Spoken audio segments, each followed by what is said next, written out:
Sejam todos bem-vindos ao canal Geopolítica com Ricardo e nessa videoaula aqui vamos falar sobre globalização, que é um tema recorrente e seria bom que todo mundo pudesse entendê-la um pouco melhor, né? Então veja, para começar, nós vamos falar do próprio termo globalização.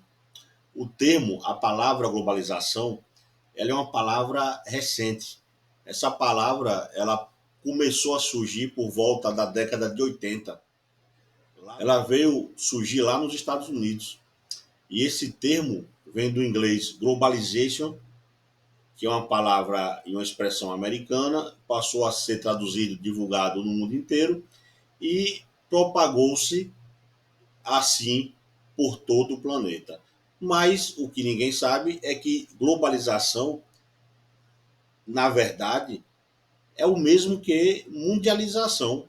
Nós sabemos que alguns pesquisadores da área, eles acabam confundindo e dizendo, querendo dizer e afirmar que a globalização ela só existe a partir da década de 80 para cá, mas não é isso que se verifica quando você pega o termo e vê o seu real significado. Nós estamos tratando aqui da mundialização do comércio global. E quando você vai por aí, você vê que o termo mundialização ele é até mais coerente, porque na verdade o que houve foi a expansão da mundialização do comércio global.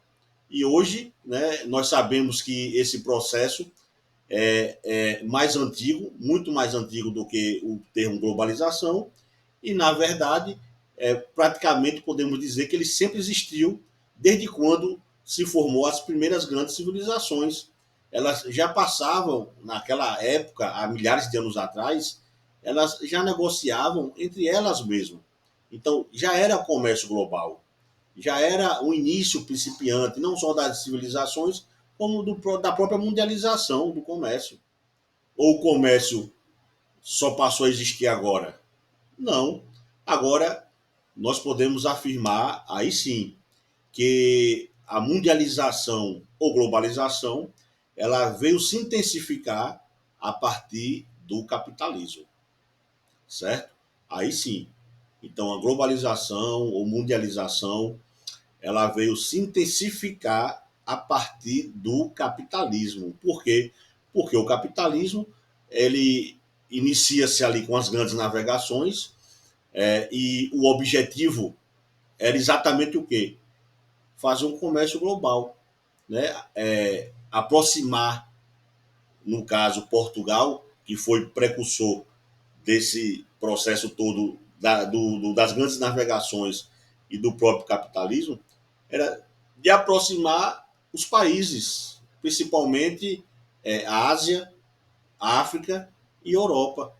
Acabaram chegando aqui na América e passaram a colonizar, e a América passa então, ao longo do tempo aí, a entrar também nesse processo global, nesse processo da mundialização do comércio global.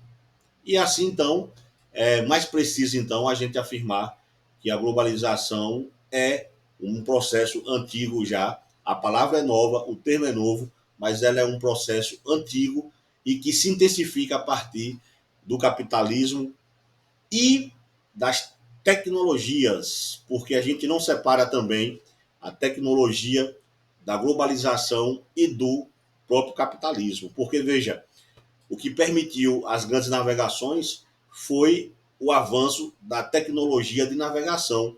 O barco português, ou a caravela, ele foi uma revolução para a época, permitindo com que os barcos à vela, utilizando-se a vela latina, né? Portugal pegou a vela latina, adaptou em suas caravelas e permitiu com que esses barcos andassem para frente, mesmo contra o vento.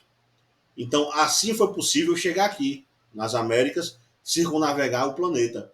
Então, veja que a tecnologia, o avanço da tecnologia é que vai fazer com que se avance a globalização ou mundialização e o próprio surgimento aí do capitalismo.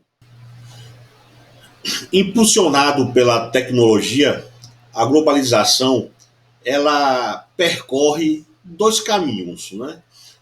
Nesse seu processo de intensificação, que é o caminho financeiro, comercial e o caminho cultural.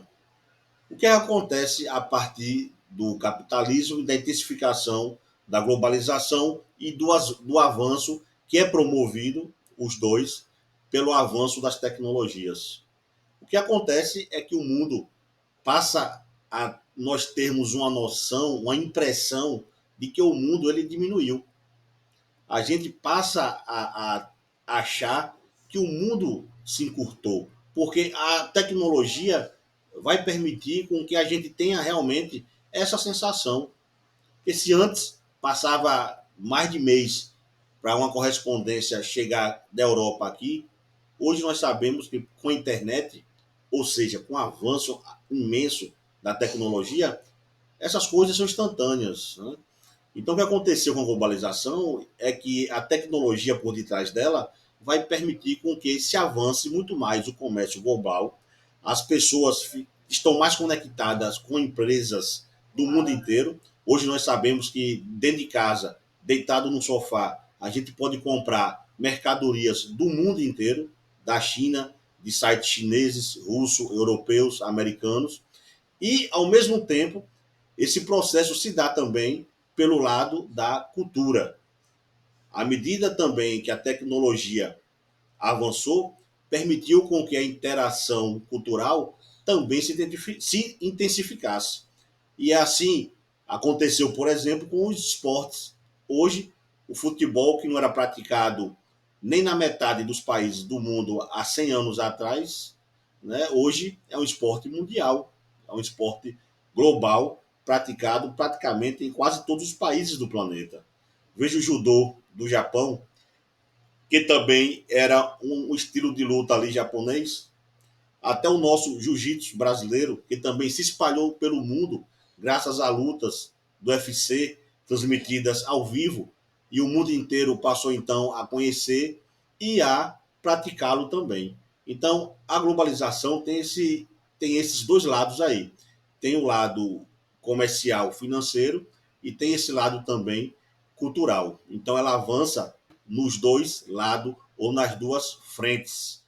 E algo que aconteceu com o avanço da globalização, algo que também avançou, foi a rapidez da movimentação do dinheiro.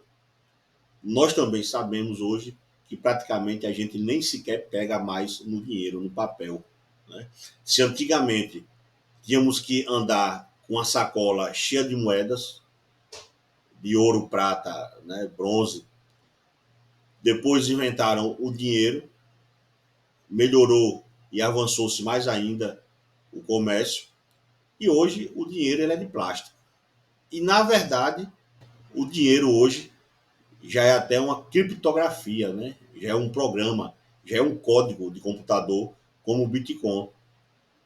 Nem sequer é algo palpável, só existe nos computadores. Então, todo esse fenômeno aí fez com que avançasse também o chamado capital especulativo. O que é esse capital especulativo? É o dinheiro, é o hot money, ou dinheiro quente, uma expressão americana que designa esse tipo de capital de dinheiro. Esse dinheiro é aquele dinheiro que entra e sai instantaneamente nos países. Por exemplo, se vocês abrirem hoje mesmo aí no Google e perguntarem quanto entrou hoje de dinheiro estrangeiro na Bolsa de Valor aqui do Brasil, vocês vão ver. Esse mesmo dinheiro amanhã pode sumir todo, ou daqui a alguns dias. Então, ele sempre está entrando e saindo. E não é só no Brasil, isso é no mundo inteiro. A mesma coisa daqui para os Estados Unidos, Europa, Japão, China, em todos os lugares. Então, esse dinheiro especulativo, que é um dinheiro que entra e sai à medida que os investidores assim desejem, então é um dinheiro que, em meu ponto de vista, ele não é bom. Não é bom por quê? Porque é um dinheiro momentâneo. É um dinheiro que vem 100% das vezes apenas para especular. apenas para especular. E um país que se preze não pode estar fazendo uma política econômica dependendo desse tipo de dinheiro, dinheiro de especulação. Qual a garantia que esse dinheiro vai ficar aqui por meses ou por anos? Simplesmente nenhuma. E simplesmente não tem, porque eles não ficam mesmo. À medida que qualquer notícia, qualquer ruído político, econômico, que eles achem algo negativo ou arriscado para o dinheiro dele ficar aqui, eles tiram na mesma hora o dinheiro. E o que aconteceu foi que nós vimos aí ao longo do tempo que muitos países entraram em crises e até quebraram por causa desse tipo de dinheiro especulativo aí.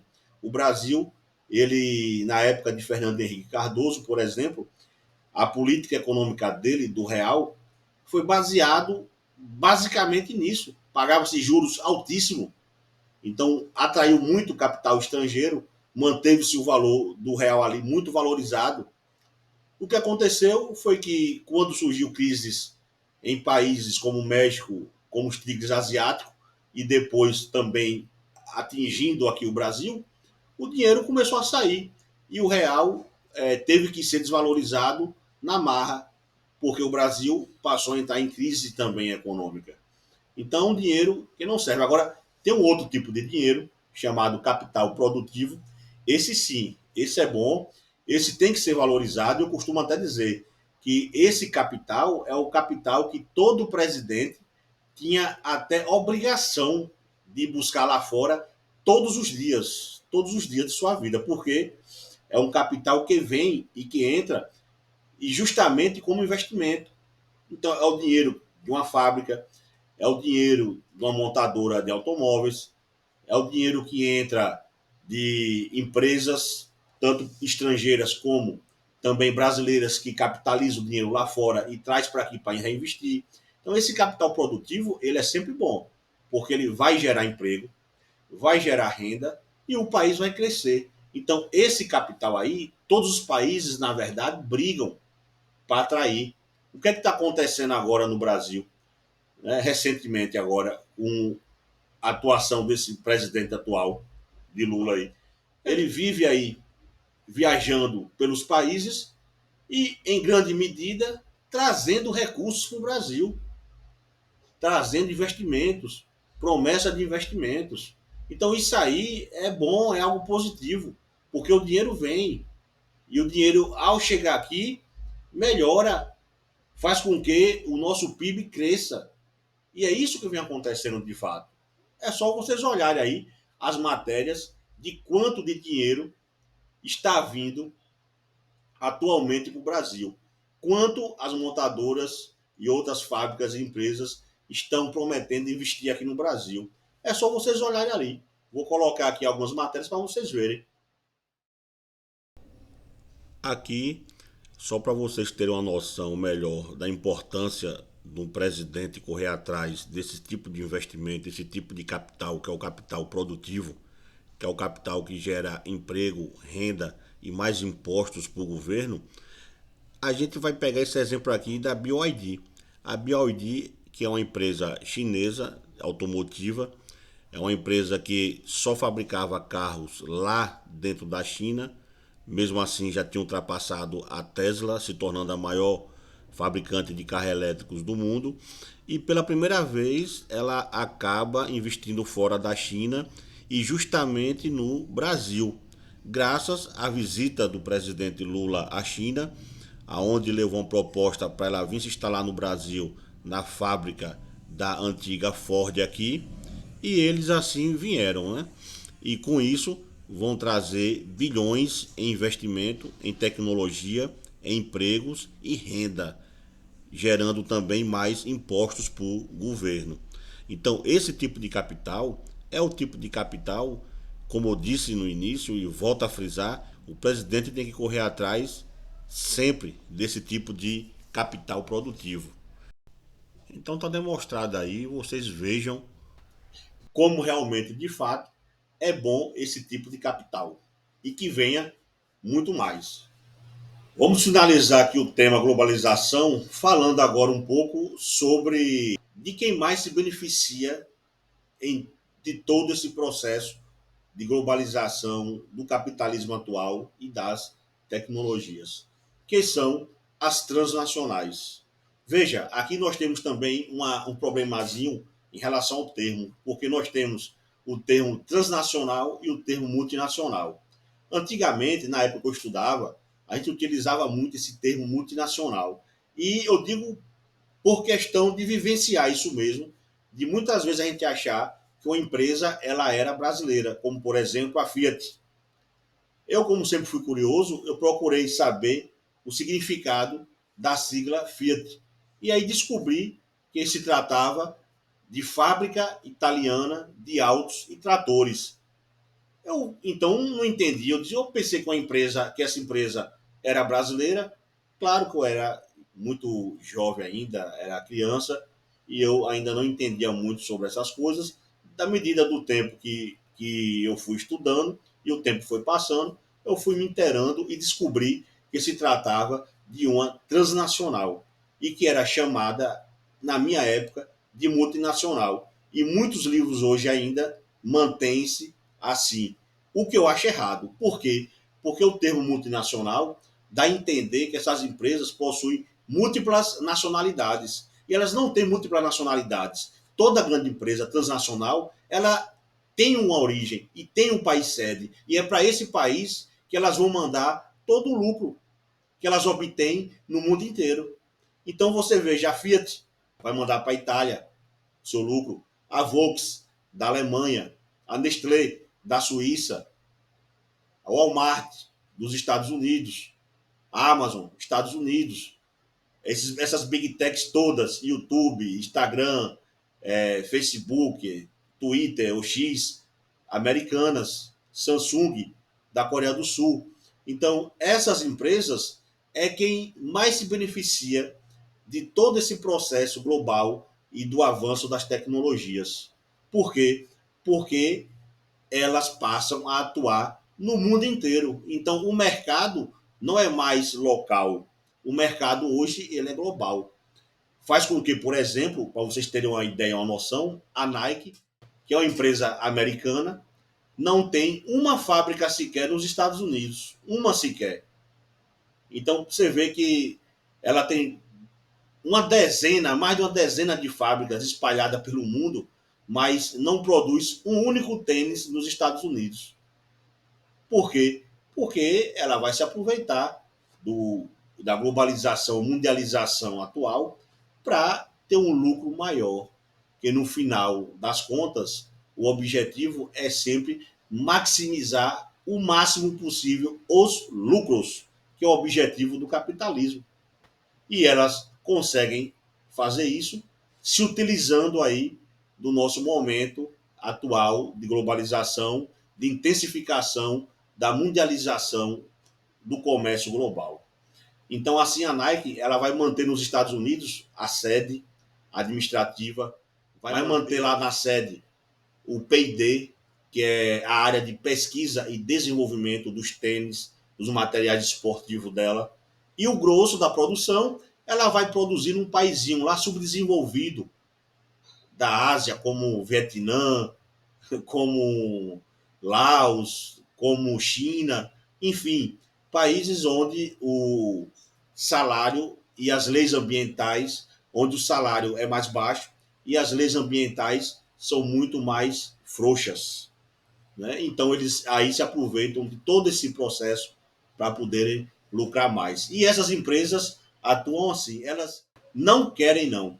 Na verdade, elas hoje elas são mais poderosas do que a maioria dos países. Se você colocar na lista das 100 maiores economias do mundo, colocar países com seu PIB e colocar essas empresas em faturamento, nós vamos ver que essas empresas, que a maior parte dessas economias vai vir justamente dessas transnacionais, ou seja, elas faturam mais, as maiores, elas faturam mais do que o que um país inteiro produz durante o ano, que é calculado pelo PIB.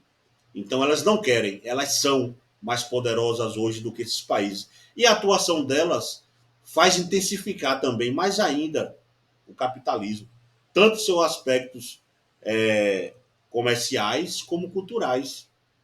Porque você veja, um tênis hoje que a Nike fabrica lá no Vietnã, a central de pesquisa e desenvolvimento e de propaganda é nos Estados Unidos. E é de lá que vai sair a campanha oficial de propaganda desses produtos aí, que vão ser espalhados pelo mundo e à medida que o mesmo produto é espalhado pelo mundo, ele vai criando ali uma cultura em cima da utilização de tênis. Assim foi feito também para que a gente hoje consuma refrigerantes, como Coca-Cola, alimentos como pizza, como hambúrguer da McDonald's, Burger King e outras empresas aí. Então, tudo isso foi criado por essas grandes empresas que mais se beneficiam do processo da globalização, ao mesmo tempo em que espalha, né, a cultura delas pelo mundo. Agora, para a gente finalizar, a globalização ela é um processo positivo ou negativo. Veja, na verdade, existe os dois lados. Para alguns países, a globalização fez muito bem. Diga-se de passagem, a China, que nem capitalista foi quem mais se aproveitou do processo de globalização. Está se tornando aí o país mais rico do mundo. Em paridade de preços, já ultrapassou os Estados Unidos. Em termos de quantidade de indústria, já ultrapassou também os Estados Unidos. Né? Então, foi quem mais se beneficiou do processo de globalização. Os Estados Unidos, ele se beneficia, as suas empresas, sim. Quem tem mais transnacionais são justamente os americanos. E as suas empresas se beneficiam, sim. Agora, a população americana se beneficia? Em parte, sim. Em parte, não. Se beneficia, assim como aqui no Brasil, à medida que a gente tem acesso a produtos baratos, como esses produtos chineses, esses produtos descartáveis chineses. Mas se prejudica à medida que nós não temos aqui mais empregos, porque os empregos acabam indo embora para serem produzidos em algum país aí mais pobre, mais miserável que os Estados Unidos e que o Brasil, aproveitando-se da mão de obra barata para elas poderem maximizar seus lucros. Então, a partir daí, você veja que ela tem os dois lados, positivo e também negativo. Se vocês forem hoje nos Estados Unidos ou pesquisarem aí a situação de Detroit, a situação de Chicago, vocês vão ver que a situação lá é grave. Parece até, alguns bairros lá dessas cidades, parece até aquela série Walk Dead. Você vê ruas desativadas, shopping desativados e abandonados, porque os empregos sumiram. Sumiram dos Estados Unidos e foram justamente para algum outro país no globo para poder depois voltar esse produto para os Estados Unidos. Então, quem mais se beneficia, vamos dizer assim, de todo esse processo da globalização e da fase atual do capitalismo e das tecnologias é justamente essas transnacionais. E até mais.